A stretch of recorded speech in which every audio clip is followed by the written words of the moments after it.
Assalamualaikum warahmatullahi wabarakatuh. Kita ketemu lagi di channel YouTube Bisnis Den. Sobat bisnis, ada persoalan yang bisa menghalangi kita umat Islam untuk menjadi orang yang sukses di dalam berbisnis. Penghalangnya itu adalah yang sehari-hari selalu kita dengar. Apa itu? Di antaranya perkataan yang mengatakan bahwa kita umat Islam ini tidak perlu menjadi orang kaya. Kalau kita menjadi orang kaya, punya banyak uang, punya banyak harta benda, katakanlah rumah, mobil, dan lain sebagainya. Nanti kalau kita meninggal, kita akan lambat masuk surga. Sebab kalau kita punya harta benda yang banyak, lama menghitungnya di mahkamah Allah nanti di padang mahsyar. Maka orang yang tidak punya harta, dia tidak susah-susah menghitung hartanya di mahkamah Allah Subhanahu wa taala. Yang banyak harta, yang kaya raya, susah menghitungnya. Ini yang membuat kita umat Islam ada kalanya tidak bersemangat untuk berusaha, untuk mencari hidup yang berlebih agar menjadi orang kaya raya. Padahal sobat bisnis, bagi Allah Subhanahu wa taala tidak ada yang sulit. Orang punya harta banyak, orang tidak punya harta sama sekali, orang kaya raya, orang miskin, bagi Allah Subhanahu wa taala tidak ada kesulitan baginya untuk menghitung, untuk menentukan apakah dia akan masuk neraka, apakah dia akan masuk surga. Tidak sulit bagi Allah Subhanahu wa taala menentukannya. Ada yang kaya raya, punya harta yang banyak, punya uang yang banyak. Kalau dia pergunakan hartanya, uangnya untuk jalan keburukan, untuk jalan dosa, untuk berjudi, untuk berzina, untuk minum minuman keras, bagi Allah sebentar saja akan bisa menentukan itu. Kalau orang yang punya harta benda banyak, kaya raya, punya uang banyak, jika dipergunakannya semua yang dimilikinya itu untuk jalan kebaikan, membangun masjid, bersedekah, menyumbang, membantu orang miskin, dan lain sebagainya. Bagi Allah tidak susah menentukannya, tidak susah. Dan bagi orang miskin, yang kalau dia miskin, tetapi kerjanya berzina juga, berjudi juga, minum minuman keras juga, tidak susah bagi Allah menghitungnya.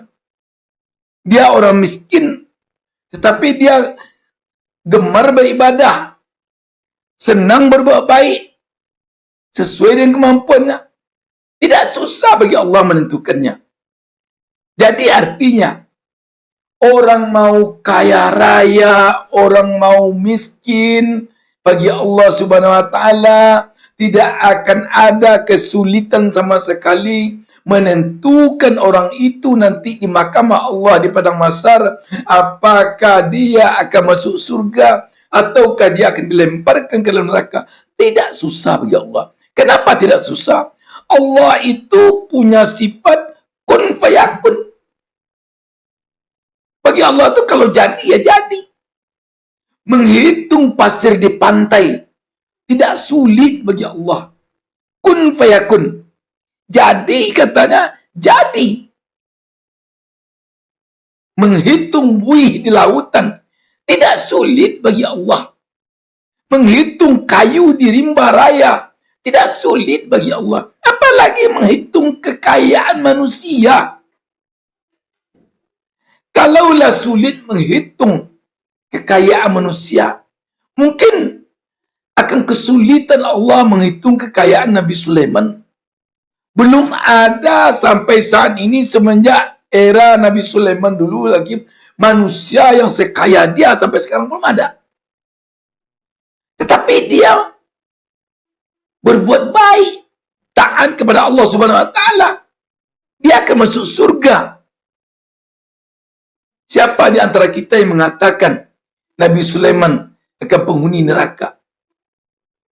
Bagaimana dengan Fir'aun yang juga kaya tetapi berbuat keburukan, malah mengatakan dirinya yang Tuhan? Tidak sulit bagi Allah untuk melemparkannya ke neraka.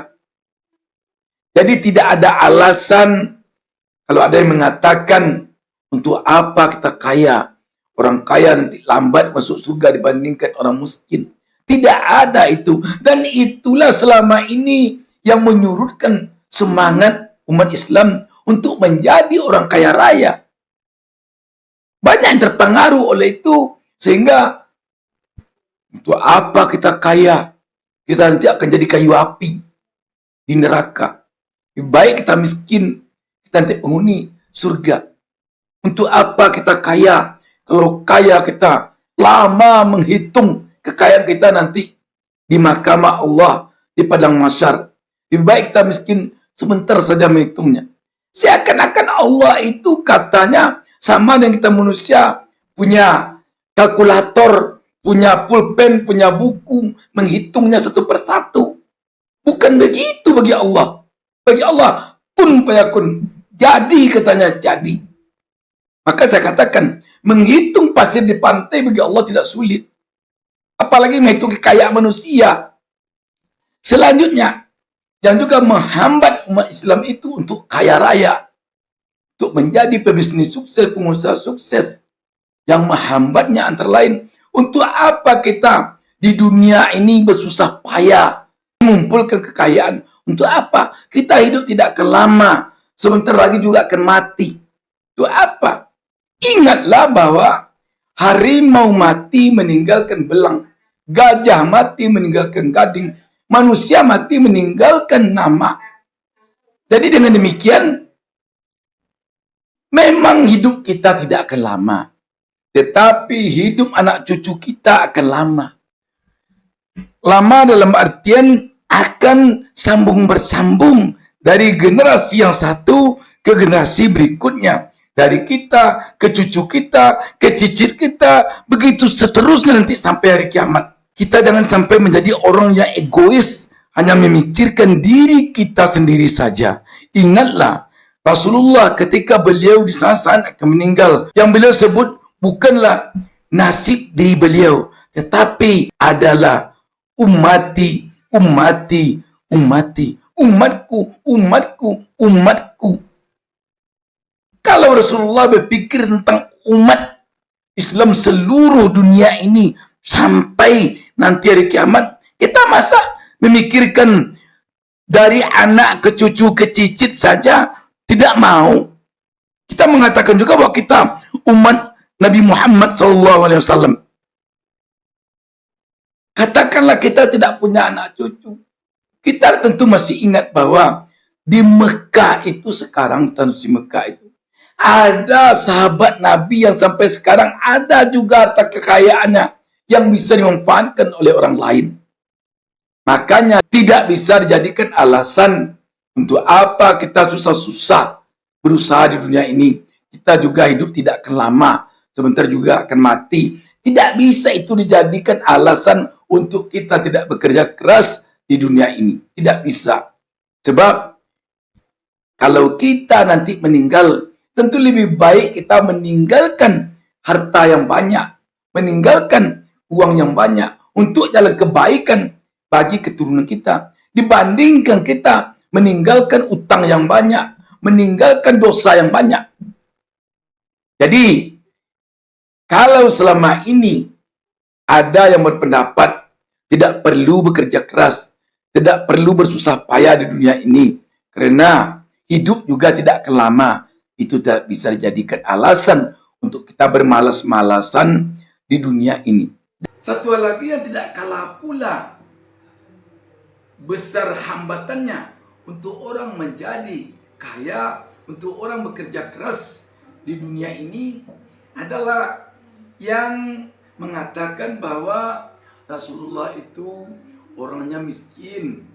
Punggung beliau pernah berbekas pelepah kurma karena beliau tidur di pelepah kurma. Selanjutnya dikatakan lagi, Siti Khadijah istri beliau itu miskin. Sampai-sampai karena miskinnya ketika beliau sudah tua, dia berpesan kepada anaknya, kalau saya meninggal nanti, saya mohon sampaikan olehmu kepada Rasulullah, saya mau nanti jubah beliau menjadi kain kafan saya. Ini dijadikan oleh kita selama ini untuk bahan bermalas-malasan untuk tidak perlu menjadi orang kaya.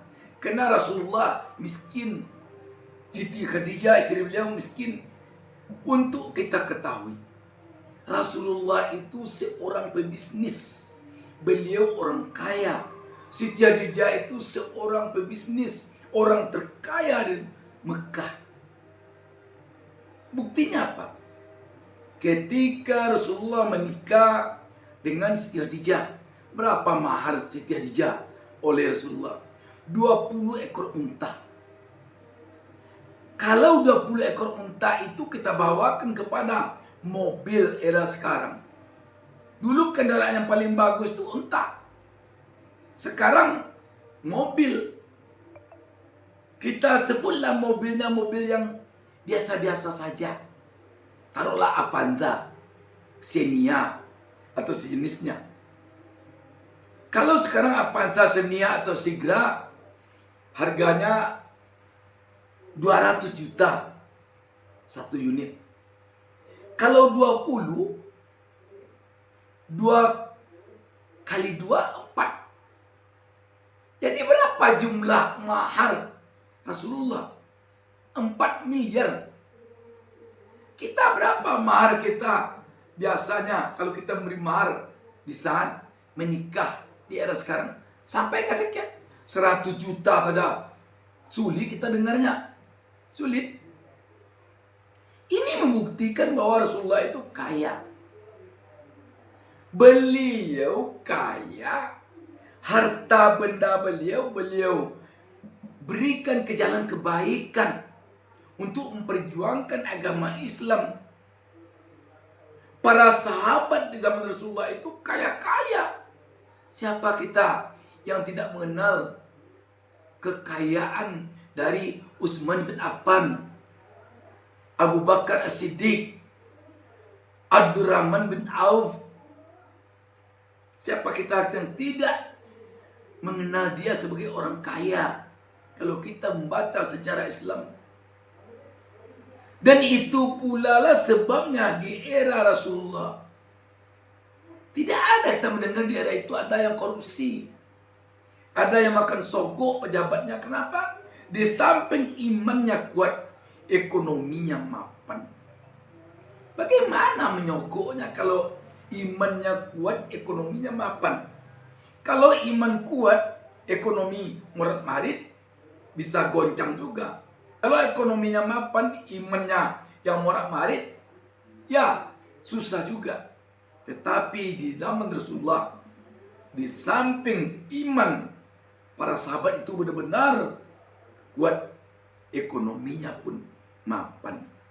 Tidak berharap para sahabat itu gaji dari negara bisa itu. Tidak berharap. Tidak berharap sama sekali. Dan buktinya apa? Di zaman Rasulullah itulah sepertiga dunia ini dikuasai Islam. Romawi waktu itu dikuasai Islam. Berbeda dengan era sekarang. Sahabat BN, kita juga harus ingat hadis-hadis palsu yang bertebaran di saat Rasulullah telah meninggal menjadi salah satu penyebab mundurnya ekonomi umat Islam. Kenapa? Karena hadis-hadis palsu itu pada umumnya sasarannya agar umat Islam tidak lagi seperti di era Rasulullah ekonominya. Caranya bagaimana? Ya dengan cara tadi, mengatakan untuk apa kita bersusah payah menjadi orang kaya, berusaha keras di dunia ini, kita hidup toh juga tak akan lama. Jadi dengan ini sobat bisnis, saya ingin sampaikan bahwa kita umat Islam perlu menjadi orang kaya raya. Kita umat Islam perlu menguasai dunia. Untuk apa? Agar agama Islam ini terangkat. Agar umat Islam ini tidak tergoda untuk korupsi, tidak tergoda untuk berbuat keliru, tidak tergoda oleh sogok, oleh gratifikasi. Jadi antara iman dengan kemapanan ekonomi perlu seiring sejalan. Perlu. Mudah-mudahan sobat bisnis, generasi muda kita ke depan tidak bermalas-malasan hanya karena semprotan, suntikan kepemikiran kita seperti apa yang saya sampaikan tadi. Untuk apa kaya? Orang kaya nanti lambat masuk surga. Susah menghitung kekayaannya dibandingkan orang miskin. Untuk apa kita susah payah berusaha di dunia ini? Tuh kita hidup juga tidak akan lama. Dan lain sebagainya. Dan ada juga yang beranggapan itu orang kaya-kaya itu nanti jadi kayu api itu. Ditanya orang miskin, penghuni surga. Dasarnya apa? Orang kaya, orang miskin kalau berdosa, hukumannya sama saja di sisi Allah Subhanahu wa taala. Orang miskin kalau berbuat dosa sama saja dengan orang kaya berbuat dosa. Akan sama-sama mendapatkan neraka. Bagi Allah semua makhluk, khususnya manusia itu sama dalam pandangan Allah. Yang membedakannya hanyalah ketakwaannya. Orang kaya, orang miskin, yang membedakannya di hadapan Allah ketakwaannya. Orang kaya kalau bertakwa, surga. Orang miskin kalau bertakwa, surga. Semoga ke depan ekonomi Islam akan terangkat. Akan terangkat. Mari kita berjuang bersama dan mari kita berdoa kepada Allah Subhanahu wa taala. Semoga ekonomi umat Islam ke depan ini di dunia ini, umumnya di Indonesia khususnya, semakin terangkat, semakin berkembang. Demikian, wassalamualaikum warahmatullahi wabarakatuh.